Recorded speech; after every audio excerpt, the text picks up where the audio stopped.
welcome back. So today I have Fui Tze with me. We have been filming a few videos, but we are going to be talking about the real deal first, which is tips for those of you who are coming during Corona and like the quarantine process, because she has been through it. So I'm pretty sure she will be much more experienced and share with you guys her experience about it. So check out our future videos for her school, what she's doing, what she wrote in her personal statements. So let's get started with the quarantine process and what you need to bring before you come to Korea. Welcome to Joe's channel. Here we're bringing you the real deal of what to prepare when you fly into Korea during Corona. So unfortunately, we have been hit by COVID-19. Regardless, we're all in this together. So send good prayers and like be positive with the friends around you and cheer each other up. But anyways, for the quarantine, I actually took a gap semester because of Corona. And when I returned back, Korea was still a high-risk country. So that time when I flew in, I had to do the requirements, which is the quarantine and the testing and everything else. So I will start with before leaving my country. So before leaving my country, we were asked to provide COVID tests that has to be negative 2 days prior to your leaving date, your flying date. So don't go too early. Try to go the day before if the result can come out on the same day. If not, 2 days before your flying date, so that the result can come out the day before you fly. So you have to prepare that so that when you go to the transiting countries, you make sure that you don't have issue of them letting you go onto another plane. So that's one thing that you have to really bear in mind.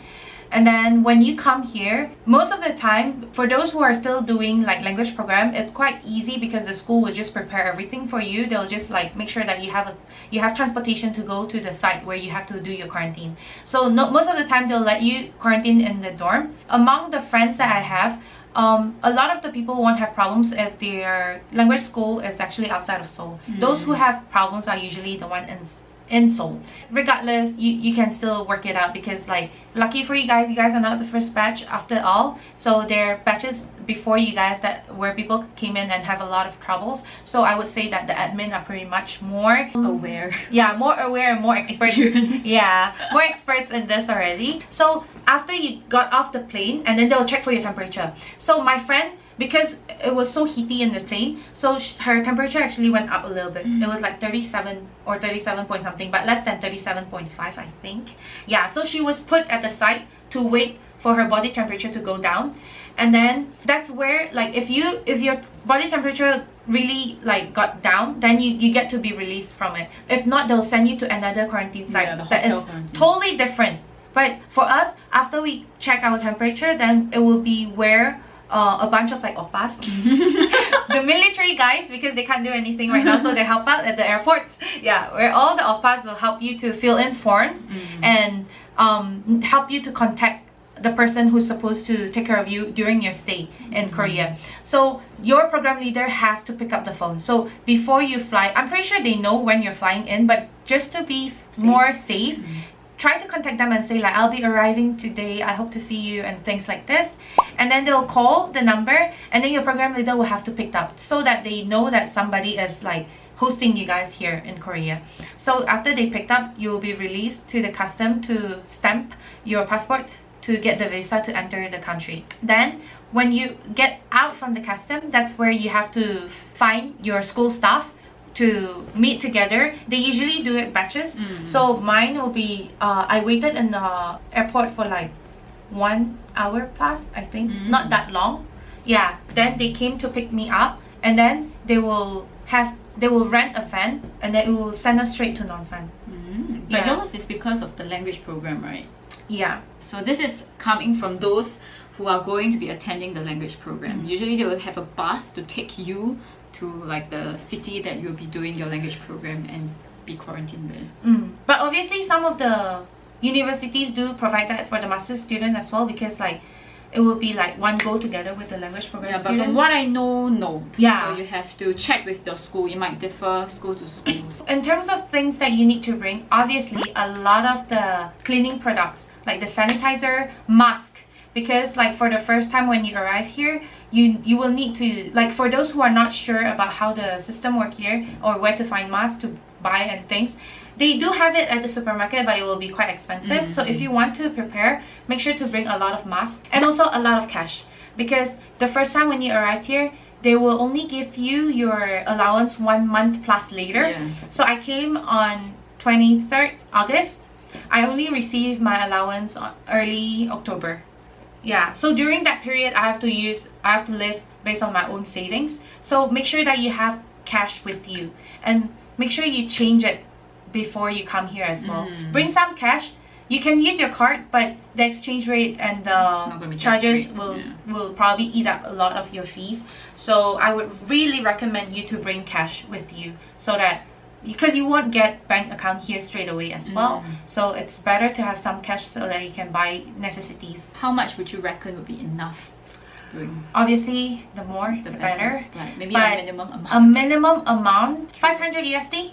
If you don't spend during the first month. Maybe more, maybe like 1,000. Yeah, 1,000 will be safe. Yeah. But if you have difficulties, then 500 will be enough. But you won't be able to shop or anything. You get only like basic. Yeah, basic. Like, because I didn't buy, because our school actually prepared us like blankets and pillows when we first came here, because NID is the one paying for their quarantine. So everything will be covered, including like blankets and pillow, and I don't know about covers, but yeah, those are the things that will be covered in the whole quarantine package. So you don't have to worry about that now. So I think 500 will be enough, because after all the first 2 weeks you will be in quarantine. You won't be able to go out and shop anyways, unless you go online shopping. Then that's a different case. For those who are experts, they usually order food or things like that. Bring more in case, because afterwards you will be able to put it into your bank. And my batch might be different. They might have financial problems, and the allowance might come out even later. My friends who are in 2020, theirs came out quite late.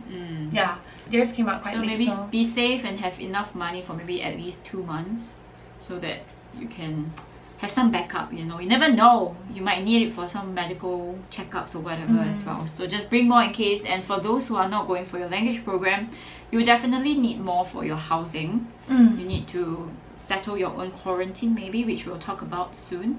Bring as much necessities as you can, because like for the first 2 weeks you can't go out. Bring snacks as well, I guess. But bring your shampoo, body wash. Don't think of coming here and going to Olive Young to buy, because you will not be able to step out of your room. So just bring whatever you can, like necessities, toothbrush, toothpaste. Obviously they'll provide, but I don't think it's enough. It was in small bottles. I actually prepared my own shampoo, because like obviously the one that they prepare you will be the travel package, whereby the shampoo is not that nice, and I have sensitive scalp too. So it's better to prepare for yourself if you're not much of a picky person like me. But yeah, so it's better to be prepared than prevention is always better than cure. So but for those of you who are not going to be able to quarantine with your school, we have received some like questions on how to get around it. So we have some methods that you can go, which is number 1, government facilities. During my time, during Corona, you pay like 2.1 million Korean won, and then the government will prepare a place for you. It was not nice, I heard. It was just like a blanket on the floor for you to sleep. But usually NIIED should be reimbursing you if that goes well, but you never know with admin here.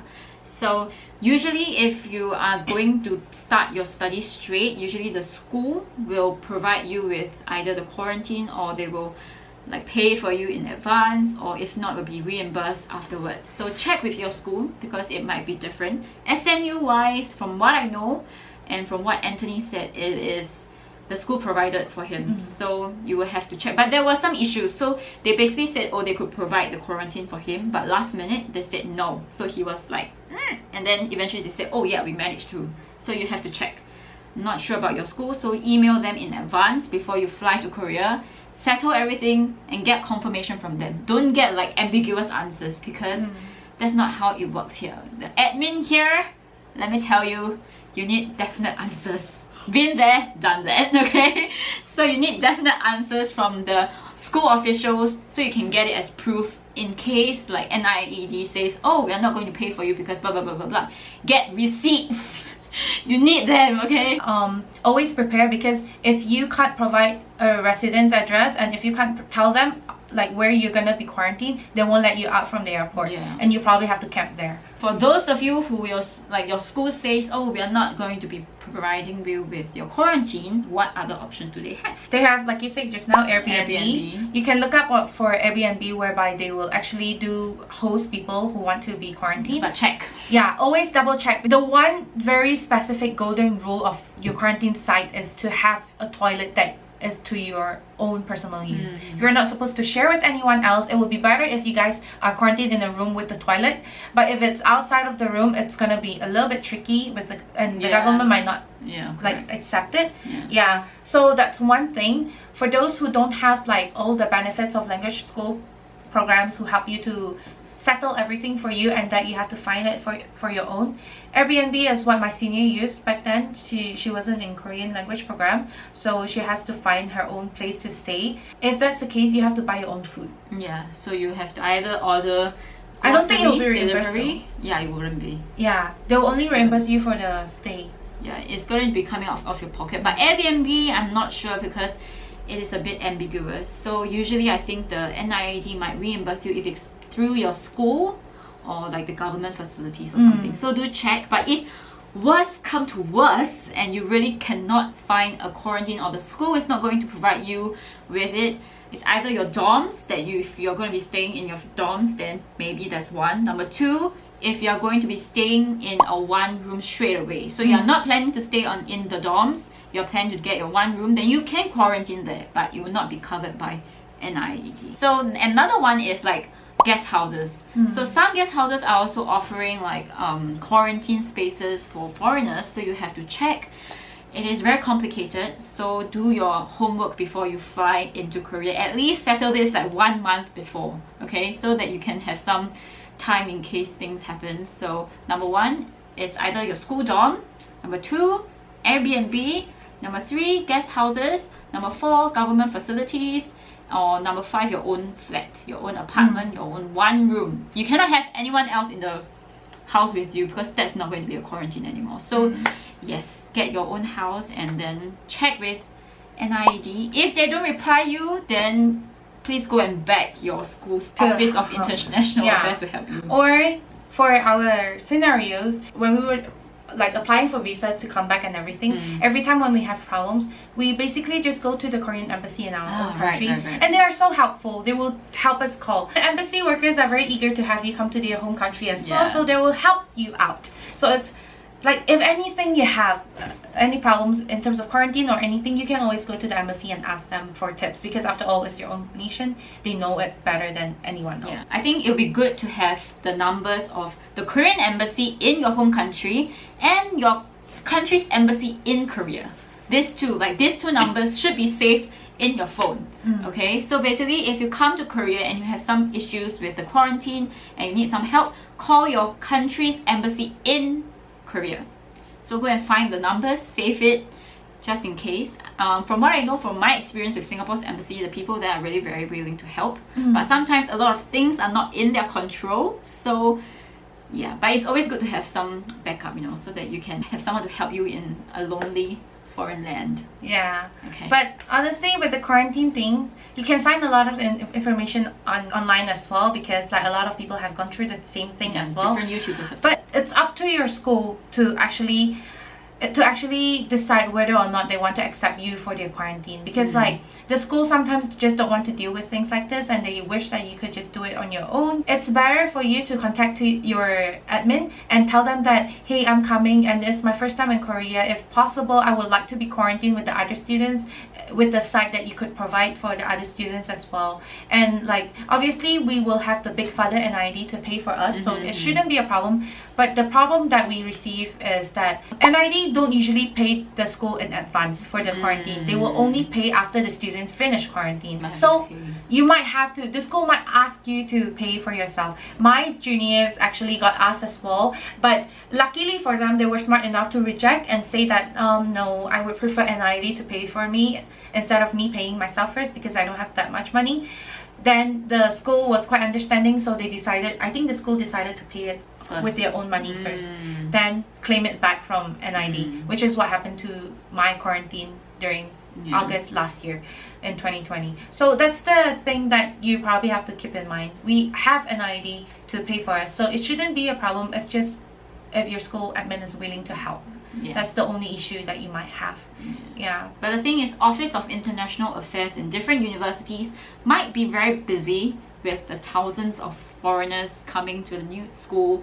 So if the OIA does not reply you, I suggest you to contact your school department's office first, and then tell them about your situation, tell them to contact OIA for you, because blah blah blah blah blah. So for example, I'm in GSIS, so sometimes GSIS admin will be a better option to go to for help, so that they can contact the OIA directly. If you're staying on your own, make sure to provide receipts. Make sure it has your name on it. That's a very important thing that NID look for. Make sure when you book the place, you have the proper receipts with your name, the address of the place, and also the total amount and the period of staying.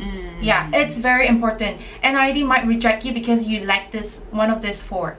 So it's very important. And for those who have extra money to spare, I would really recommend you guys to get insurance as well, because last time we only had private, but now they have to do the national health insurance, and it's very different because like the coverage might be lower, right? And if you are really worried about your health situation here, especially when you just came here, nobody could actually help you out. If you have money to spare, get insurance in your own country. That is covered universally. So it's very important for you to get yourself insured. But if you're confident with yourself because of your behavior, because of your attitude, because you know that you can take care of yourself and you know that you won't go out and, you know, be reckless, then you can just save that money, I would say.